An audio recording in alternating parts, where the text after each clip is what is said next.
This is Joe Blasco again with Mr. Vincent J.R. Kehoe. Ben, I want to welcome you to the show. Thank you I want very to much, thank you Bill. for being here. I can't tell you what a pleasure it is to be able to be doing this. This is a new concept in makeup education, makeup information over the internet. And I'd like to think of this as a series of shows that you and I will do that will go down in history and will be available to makeup artists in the future. So they remember who we are and what we did, right? All right, folks. Keep in mind that you are able to send us questions by emailing us. And you can email us at the email address that we have, and that is info@muatv.com. Info@muatv.com. As we go through this show, if you have any questions that you would like to ask, just email them to us, and there will be segments wherein I will interject the answers to those questions, or the answers to those questions will be given to you on our next show. We've just finished a book that we've worked on together, and I must say it was a pleasure to do that. And we've gone many, many years without really knowing one another well, and this book has become more or less the Bible for makeup artists. It's probably the largest book ever written and the most detailed book ever written, and in color, on motion picture and television makeup artistry. First, I want to thank you for participating in the project and for just doing a terrific job. It was just sensational. This book, by the way, it is called The Professional Makeup Artist, is available through MUATV, and we'll be giving you more information concerning how you can purchase this book during one of our commercial spots. Then, let's just jump right into this. All right, let's jump right into this. This is not really what I'm intending to do, folks, with this show. Is we're going to have several shows. This first show is really not about RCMA. It is not about the book. It is not about Joe Blasco Cosmetics. It is not about the Joe Blasco Makeup Schools. It's not about that. It is strictly about who is Vincent Kehoe. The first question that I am going to ask you, where were you born and raised? Well, I was born in Brooklyn, New York, in the 12th of September, 1921. 1921. And we lived there for a couple of years, and then moved to Massachusetts, where my mother's family lived. And I was brought up, went to school in Lowell High School. Lowell, Massachusetts. Lowell, Massachusetts. I can remember seeing the name Lowell, Massachusetts on all the RCMA products back in the 60s. Then, tell me about your parents. What can you tell me about your parents? Well, they separated when I was about 2 years old, and I didn't meet my father until I was in my 30s in New York. And I was brought up essentially by my mother and her family. That's amazing. You know, as we've worked together, we've found that there are certain similarities between our careers, and it's my idea today to find out really how many more similarities there are, and this is really amazing because my father and mother separated when I was 2, and I was brought up by my mother and her family. It's I think we have a formula going here for developing makeup artists. You and I didn't meet my father till I was 50, so you had a 20-year jump on me. Right. So when you met your father, what type of experience was that for you? Well, I wanted to find out who he was, and through the military, I found that he was a chief petty officer in the Navy, and I found out where he lived, and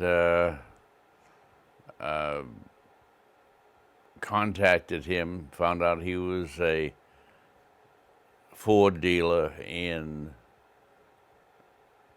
Philadelphia. How old were you when you were pursuing this? I was in early 30s. Early 30s. Yeah. And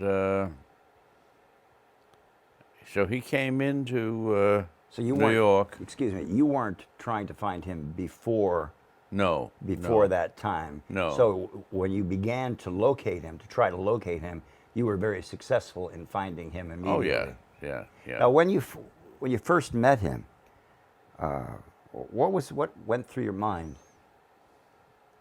I think it's very difficult because you are so detached from him as a person and so separated from him in the fact that he was your parent. And so So what were you looking for?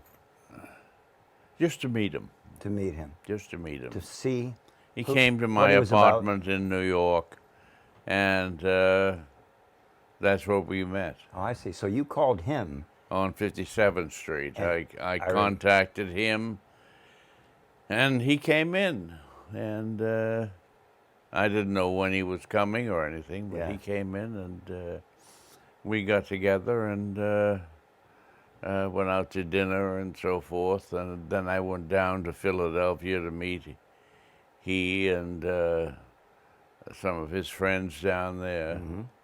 When you first met your father, was he who you expected, or were you disappointed, or were you pleased? No, I recognized him immediately because I had a lot of pictures that my mother had taken of him.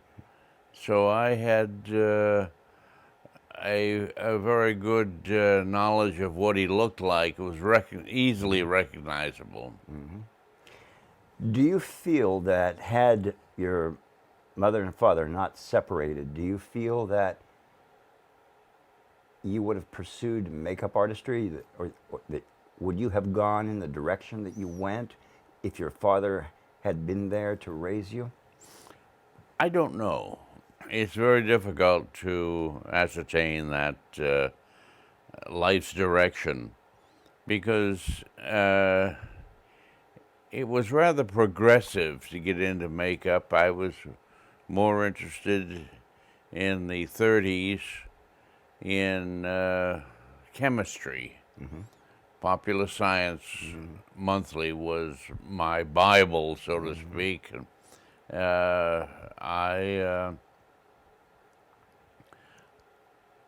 I simply went from doing small experiments to going to Lowell Textile School, which became later Lowell University.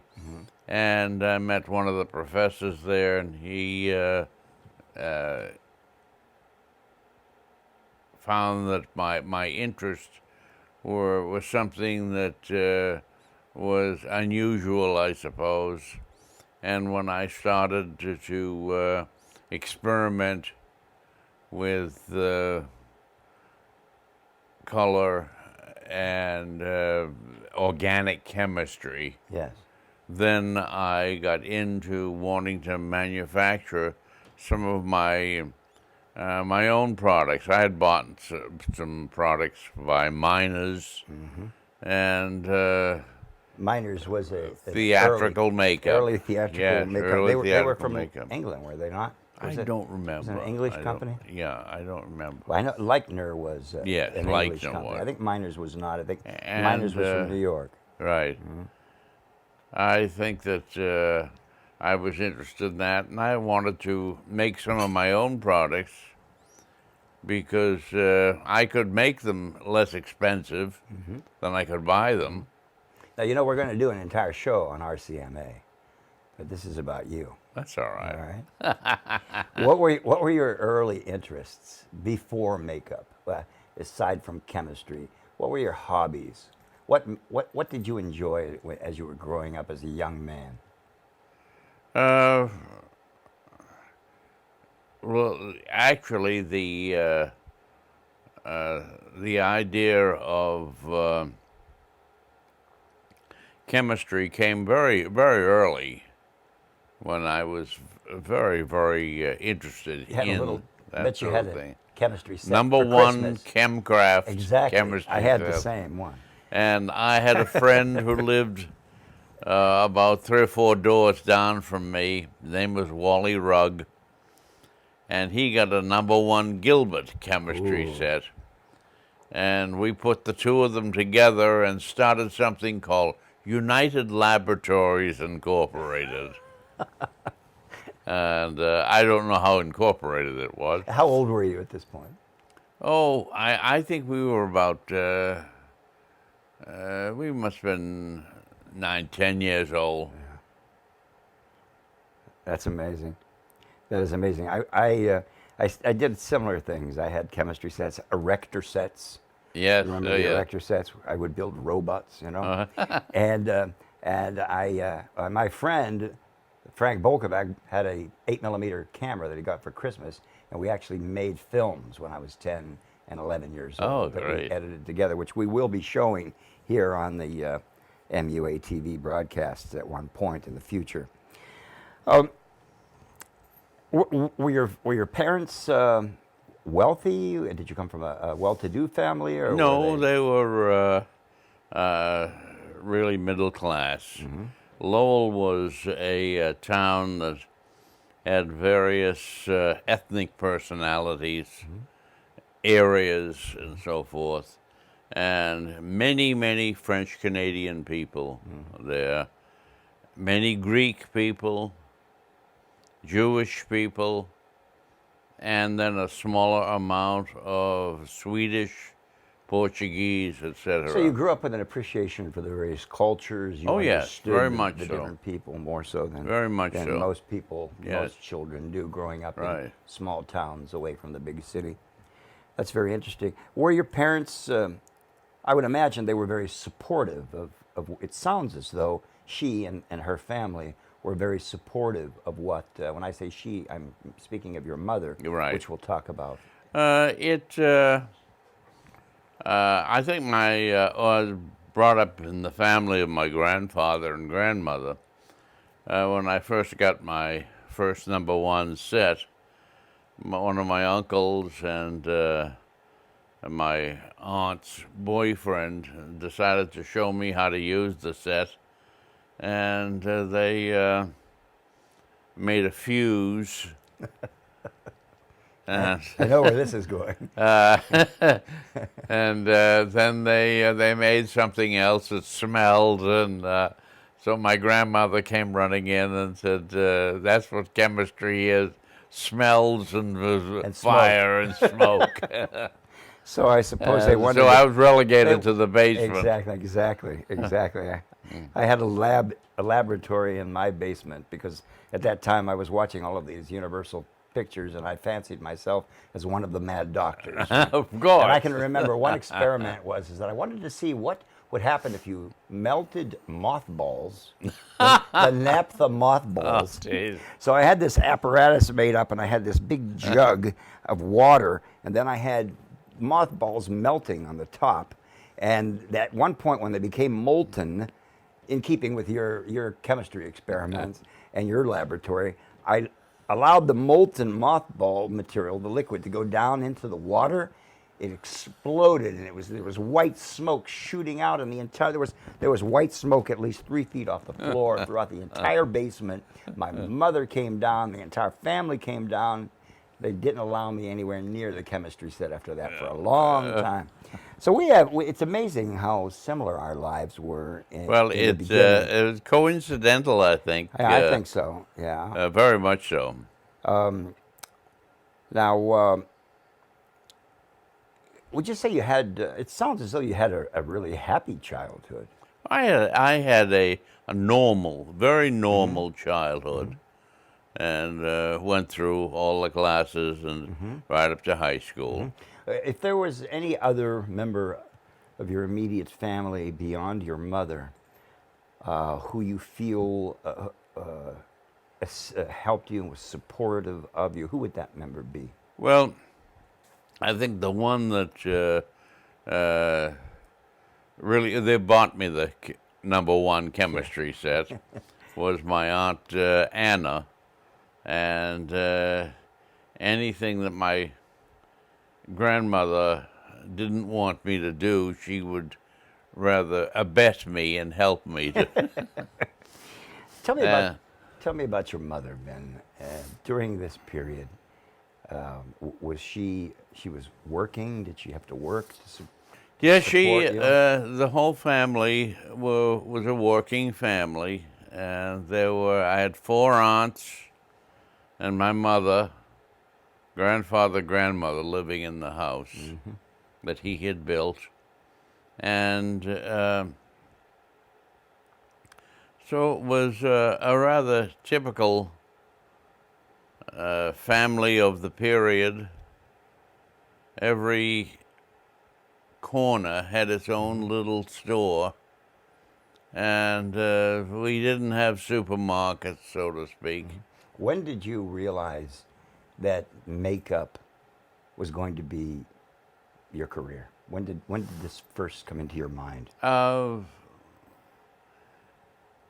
I became seriously interested in it when I was in high school, and junior in high school, and Did you do the makeup for the high school plays? And I get involved with the started drama? to do the some of the things in high school, yes, and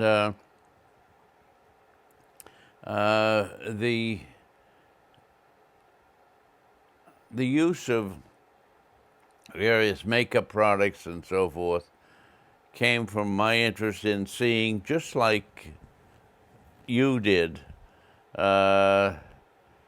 seeing the universal trend of the monsters? monster Boris picture. Karloff, Bela Lugosi, Right. Lon Chaney Jr., the And I Frankenstein. used the to Wolfman. buy all the magazines and see what looked natural to me makeup ones. and makeup. What looked real. Right. That was, now the magazine you're speaking of course, anyone out there that's over the age of 40 or 45 will know that we're talking about Famous Monsters of Filmland magazine, a magazine that was started by Forrest J. Ackerman, who I hope also to be able to interview during this series of shows.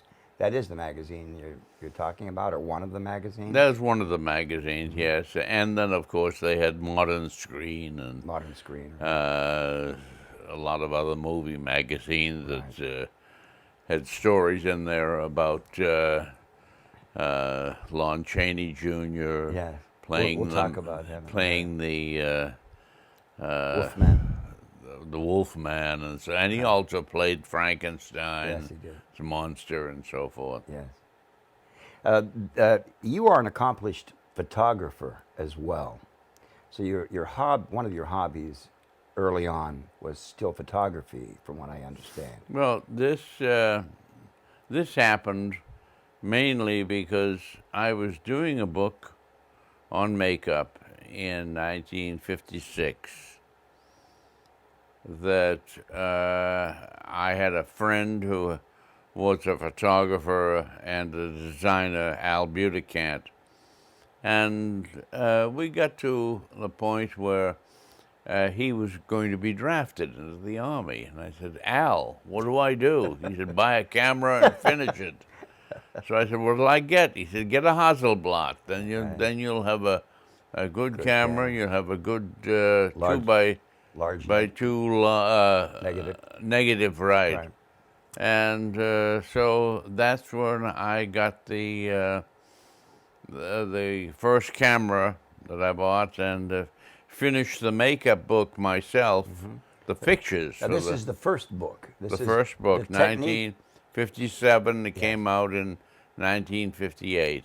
The Technique of Film and Television Makeup. If you recall, it was a hardbound black cover book with silver lettering. Very simple, very plain, very thin. Right. The Technique of Film and Television Makeup. It was the first book to really revealed the secrets of motion picture and television makeup artists. And it did become the Bible of makeup artistry at that time. What was very interesting is when I finished the book, I finished it in the summer of '57, and then I had decided to go to Europe and spend a year over there photographing bullfighting. That's another love, which we're going to cover in another show. And The man is very diversified. It's not just makeup, bullfights, photography. You know, it goes on and on. And so I got over into Spain to do a book on bullfighting, and I received a letter from Perce Westmore. Oh, yes. And Head of makeup, Warner Brothers. Warner Brothers, and he was the top makeup artist in the world at the time. And he sent me a marvelous letter congratulating me on telling all the secrets, really, that makeup artists used in motion pictures and in television, because mine was the first book that came out that... Do you still have that letter? Was not a... Oh, yes, yeah. We'll have to take a look at it. Yeah. Maybe we can scan it and show it on the air. Of course. That would be wonderful. That's terrific. Let's go back. Tell me about the war years. Oh, that was probably the most interruptive part of any young man's life, I think.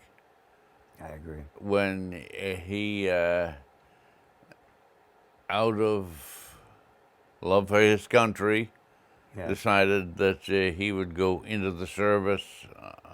I didn't get drafted. I enlisted and went into the Army, and then they found out I had been a ski instructor for a year or so, and they sent me immediately to the mountain troops.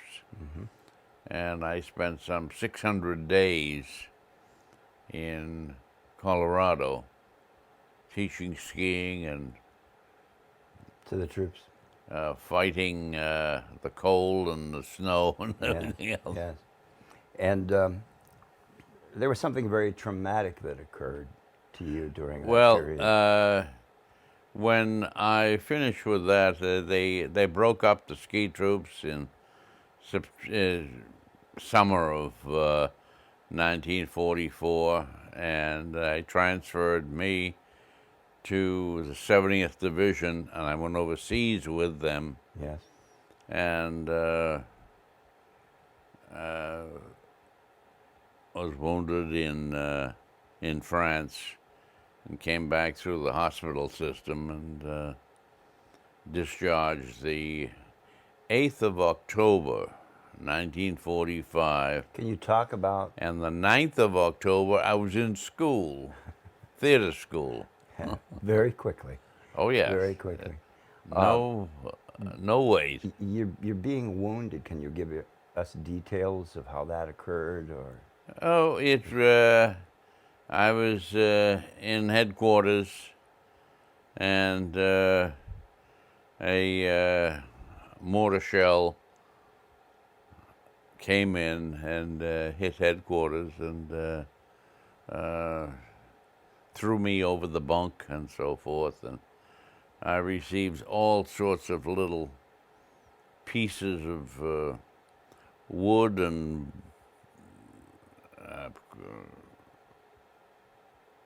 parts of the wall and so forth. And how long did it take you to recover? Well, that was in February, the 20th of February, 1945. And I was discharged from the hospital in Massachusetts on I believe it was the 8th of October, 1945. So you were there quite a while. Right. Quite a while. Well, you went directly then into You went directly into drama school. Is that what you Yes. said? Drama. Were you thinking of being an actor, perhaps? Or- No, well, I think I just wanted to be part of the entertainment industry. Yes. Why not a cinematographer or an editor? You seem to have an inclination to the photographic It was arts. simply because there were no schools that taught that. Yes. And the only thing that you could go to was a theater school. Yes. Yes. And I taught makeup in the theater school as part of my training. What is your happiest moment? Your happiest moment as a child that you can recall, other than blowing up the house with the chemistry set? Well, I had a lot of happy moments, I'm sure. One of them was probably the fact that I received this #1 chemistry set. So everything revolved around that. Yes. Your interests. Right. You see, That started everything. Can I ask you what perhaps may have been your saddest moment? The saddest moment in my life was the death of my mother. Yes. And she passed away in 1963.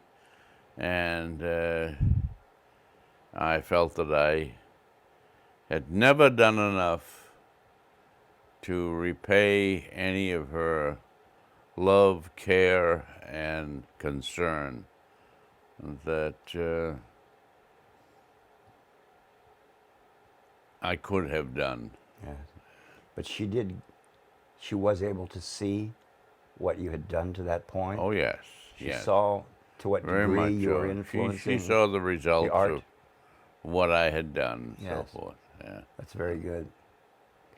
Very good. We're going to break right now for 1 minute. We'll be right back.